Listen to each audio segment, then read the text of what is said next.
Chhatarpur extension के RWA और 69 colony के अध्यक्ष रमन अग्रवाल के माध्यम से 100 फुटा रोड छतरपुर अग्रवाल धर्मशाला में आज एक विशाल जनसभा का आयोजन किया गया।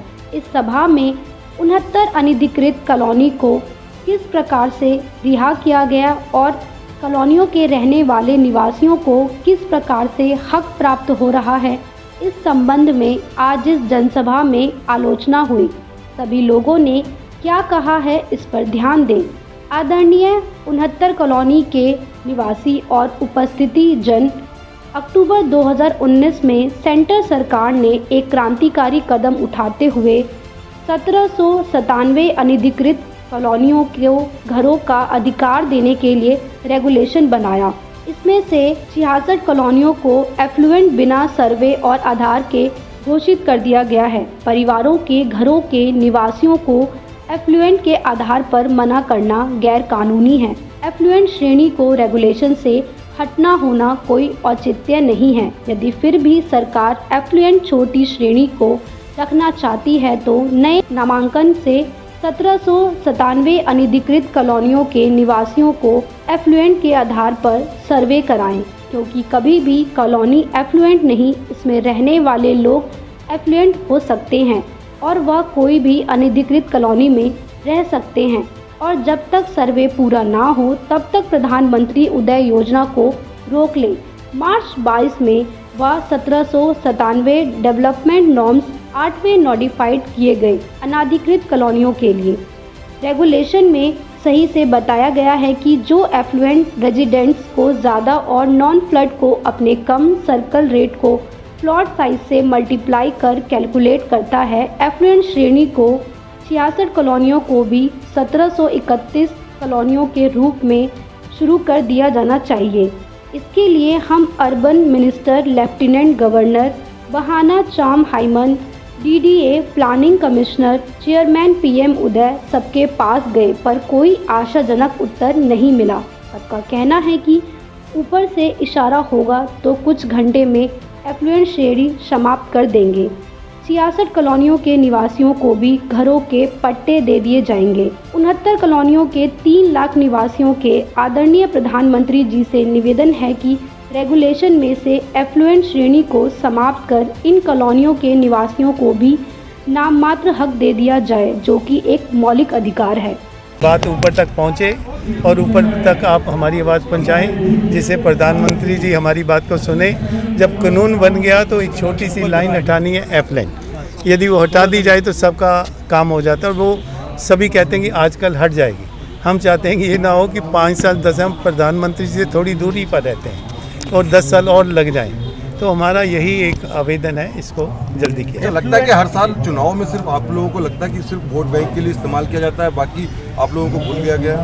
नहीं, ऐसा है कि हम इसलिए चुनावों के दौरान आए हैं कि इस दौरान बड़े बड़े नेता ज़मीन पर आते हैं। तो हमने सोचा कि यहाँ हमारी आवाज़ को सुना जाएगा, क्योंकि जब इलेक्शन होता है जो हमारी गवर्नमेंट है उसमें बहुत केयर करती है, एक एक वोट की केयर करती है। और हमें लगता है कि इससे क्या होगा कि हमारी बात पहुंच जाएगी। जो आज तक हम चिल्ला रहे अभी तक बात नहीं पहुंची है। और इसमें इलेक्शन का इशू है नहीं, इसमें कानून बना है, लीगल काम है, ये होना चाहिए, आज भी होना चाहिए। और हम आवाज़ इसलिए उठा रहे हैं कि अभी यदि चुनावों के दौरान नहीं करते तो मास्टर प्लान के साथ कर देंगे। और हमें आश्वासन दिया है अपने जो इधर MP हैं बदौड़ी जी ने कि मास्टर प्लान के साथ मैं ये काम करवाऊंगा।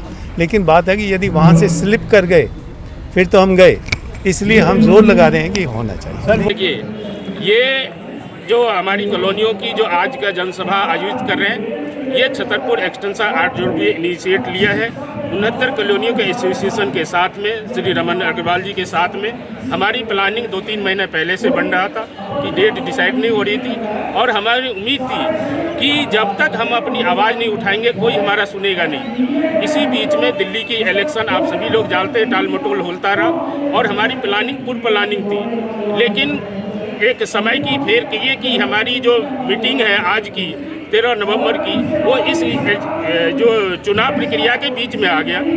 इससे हमें किसी पार्टी, किसी विशेष, किसी के ना तो विरोध कर रहे हैं, ना हम चुनाव का बहिष्कार कर रहे हैं। हम अपनी मांग को रखें, ये जनप्रतिनिधि तक पहुँचे, भारत सरकार के प्रधानमंत्री तक पहुँचे, क्योंकि जहाँ भी जिस लेवल पे हमने अपनी प्रयास किया, हर जगह से एक ही मैसेज मिलता था, ये ऊपर के लोग देखेंगे, जिस दिन हमें मैसेज देगा 1 सप्ताह में इम्प्लीमेंट कर देंगे।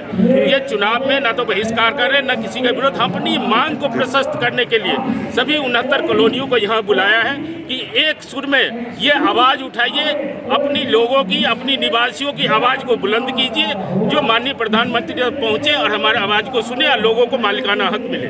पिछले इलेक्शन में हमारे डिफेंस सर्विसेज एनक्लेव के बारे के आए थे, उन्होंने बोला था कि 1731 कॉलोनीज़ को रेगुलराइज कर दिया गया है, तो जो कॉलोनी छोड़ी गई हैं इनको भी 6 महीने के अंदर अंदर रेगुलराइज कर दिया जाएगा। उन्होंने आश्वासन दिया था ये हमारे, लेकिन वो 6 महीने तो बहुत दूर चले गए। उसके बाद हमारे प्रेसिडेंट श्री रमन अग्रवाल जी ने जितनी कोशिश कर सकते थे उतनी कोशिश की, किस किस को नहीं मिला, कहाँ कहाँ नहीं लिखा, मतलब कोई ऐसा दरवाज़ा नहीं है जो इन्होंने खटखटाया नहीं है। सर, आज की मीटिंग से कुछ नतीजा निकलेगा? आज की मीटिंग से नतीजा निकलना चाहिए। आप लोगों इस बार के ऊपर है काफ़ी, इस बार हमारी अपील डायरेक्ट प्रधानमंत्री जी से है कि वो इस बात में हस्तक्षेप करें और हमारी जो रिक्वेस्ट है उसको कंसीडर करें, और जेन्युइन रिक्वेस्ट है। हम कुछ ज़्यादा कुछ नहीं मांग रहे, हम सिर्फ मालिकाना हक ही मांग रहे हैं। वो खुद ही ऐसा कोई लॉ पास हो ही नहीं सकता। ये तो इवेंचुअली जुडिशरी डिसाइड करेगी। कोर्ट में मामला गया हुआ है, सुनवाई हो रही है, बट ऐसी लॉ चल ही नहीं सकती जो एफ्लुएंट के बेसिस पे डिस्क्रिमिनेट कर सके। तो सर, फिर ये कैसे रेगुलेट कर दिया इन्होंने? ये कर दिया। क्या आधार भ्रष्टाचार है या ये अगर एफ्लुएंट होना एक कसूर है, तो सबसे पहले तो ये जो लेफ्टिनेंट्स दिल्ली में बैठे हुए हैं, कस्तूरबा गांधी मार्ग में बैठे हुए हैं, और अपने सारे शांति निकेतन इधर उधर एफ्लुएंट कॉलोनीज में बैठे हुए हैं, इन सबको डीरेगुलराइज करें फिर तो।